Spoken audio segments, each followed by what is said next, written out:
哎呀，我的妈呀！过年这几天呢，温迪给我闯的那些祸呀，真是造孽呀！最后还得是张大铁替我教育他奶。过年呢，是咱全国最阖家欢乐的日子，但同时也是所有单亲家庭的孩子最颠沛流离的日子。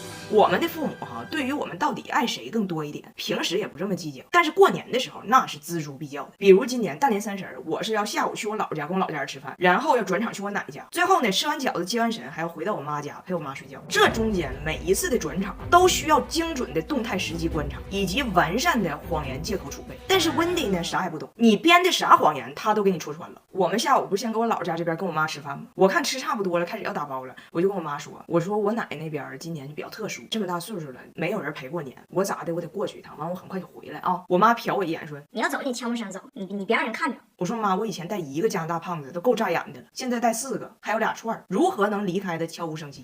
到了我奶家，那我当然是不能跟我爸说，我刚才跟我妈已经吃完一顿饭了。我爸那端着菜上桌，跟温迪说，来，温迪你过来，给你介绍一下这个地道的东北名菜——酸菜炖血肠。你看你是不是人生前60年都没吃过？我是真没想到啊，人家温迪以迅雷不及掩耳之势，从书包里拎出一个打包盒，里面是刚才我妈在饭店点的酸菜血肠。人家温迪看刚才打包的时候没人要，给我爸拿回来，我就把温迪拉过来，我就问他，我说你是怎么想的？我求你告诉我。温迪说，因为我在乎我的哥哥呀。我说，但是他俩离婚了，就是不爱彼此了。温迪说，但是他们都爱酸菜呀，酸菜有什么错呢？有什么错呢？当然，我跟我妈说的，我爷我奶这边就俩老人过年没人陪，也是谎言。实际上大伙都在，很热闹。我就跟温迪说，一会儿你回到我妈那儿，你要记住，你刚才参加的那个局只有我爷我奶俩人，没有别人 ，OK？ 然后我们回到了我妈家，我妈看着我们就很象征性问一句，啊，回来了，刚才吃咋样啊？温迪喝了点酒，把我的叮嘱全忘了，又一次迅雷不及掩耳，掏出他的手机给我妈看刚才那顿饭的照片。我给你看照片。我当时就搁旁边，我就往死瞪温迪，我往死瞪他，他反应过来了，心眼还挺快，看自己手机上照片说，你看这些人都是我 P 上去的Photoshop。年30算是折腾完了，我跟温迪说，我说你准备好，明天初1还这样。温迪说，你让我去处理这个问题。然后温迪转身就去找我妈了。我有一个想法，明天也就是新年的第1天，我想请你吃顿饭，然后我们叫上哥哥一起吃。我妈脸都绿了，问我，他说啥？我说温迪问你胳膊咋样了，能不能一起吃？温迪还说，谁说胳膊了？我说的是哥哥。我妈转身就走了。温迪非常无辜的看着我，我觉得你的妈妈还是不太喜欢我。Why？ 我说你的哥哥和你的姐姐已经离婚20年，也都各自再婚了，你让他俩单独吃饭，你觉得合适吗？温迪说，谁说单独了？还有我呀，而且他们也可以带着他们的现任呢，不是叫团圆饭吗？团圆 all get together 吗？有什么问题吗？他一天给你姥整生气多少回了，给妈惹祸，他逮啥说啥，你说他咋整？You be careful, okay? Don't 瞎说 ，understand? Okay?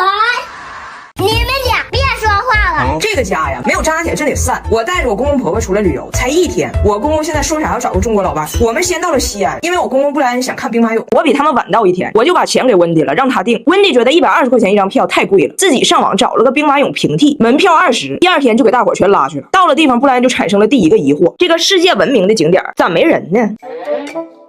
别想了，往里走吧。布莱恩陷入了第2个疑惑，这国外新闻里看到的兵马俑也没有这么多彩灯和高科技呀。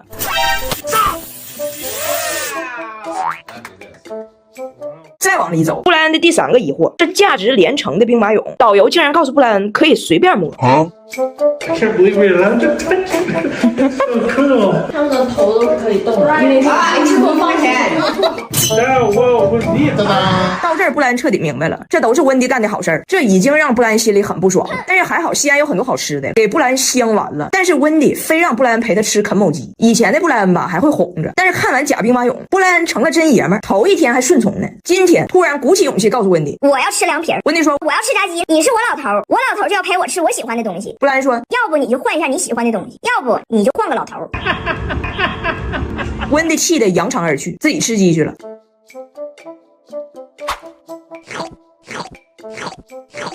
第2天我们又出去吃饭，温迪说要喝冰水，这餐厅没有，温迪就让布莱恩必须领他出去买冰水。温迪在那边，我要冰水，我要冰水，我要冰水。布莱恩助听器一摘，热水一倒，任温迪说啥都听不见，给温迪一个一条龙服务。啊，真香！哎呀。饭吃完一抬头，温迪没了，完全找不着。我们都着急了，我让布莱恩找，布莱恩说我不找，有缘分，北京见。 We will see her in Beijing then。我说北京见啥呀？我还在他手上呢。我们就开着车沿路找啊，转了2圈，最终大胖媳妇在一家冷饮店的玻璃窗里看到了被拐儿童张大铁。不出门吧还不明显，一来中国这俩人是花钱吃喝，收拾屋啥都别进。比如做家务时候，温迪就拿吸尘器，布兰已经熟练整上云晶洗涤机，用完你歇着，他把剩下活全干了。缠头发自己剪，滚刷脏自己洗。S3 Island 超自律，以前大胖媳妇见着污水箱就跑，云晶直接自律管理，不发臭，完事一拎一扔，看这地板锃亮没水渍。回到酒店直接就吵起来了。Eat whatever you want. I will just go somewhere else and I will meet you later. Fine, go there. What do I care? You're messing everything up. You're messy. Wait and I wait and I wait while you eat all the spicy food. Listen，你们俩别说话了，谁要说话先举手 ，OK？You like Chinese food? I like Chinese food. Don't 撑着就行。You no like Chinese food? A little bit. Some things. You 可以饿着。 Cheese off the pizza. I eat cauliflower. It's bad. The difference between spice and 拿出你为什么生气呀？受不了了，他俩太幼稚了，太幼稚了。哎，你们相信不？其实《再见爱人》里这个麦琳她嫁错人了，她有一个绝配，就是俺家大胖媳妇儿。哎，真的，麦琳要是嫁给了大胖媳妇儿，那真是嫁到了他的新趴上。最近我在跟大胖媳妇儿，我俩一起追《再见爱人》，这个麦琳不是说啥话都绕着弯子，老让你听她的弦外之音吗？给别人都整懵了。但是巧了，大胖媳妇儿根本听不懂弦外之音，她听人说话只听字面意思。那天我看麦琳跟梁亮生气了，说自己不录了，我这边看着这个憋得慌，结果人大胖媳妇儿。耶，我们录了。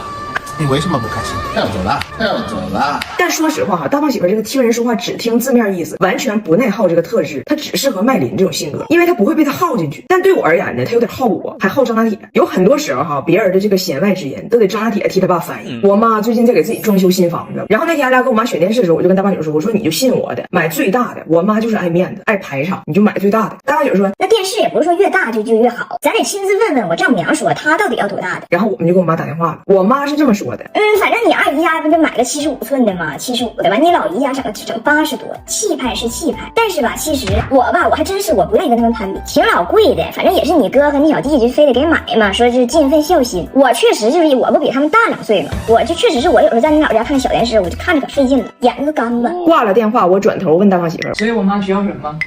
要药水，要药水。给我急的，我跟俩还说，你俩告诉我，给姥姥买什么？完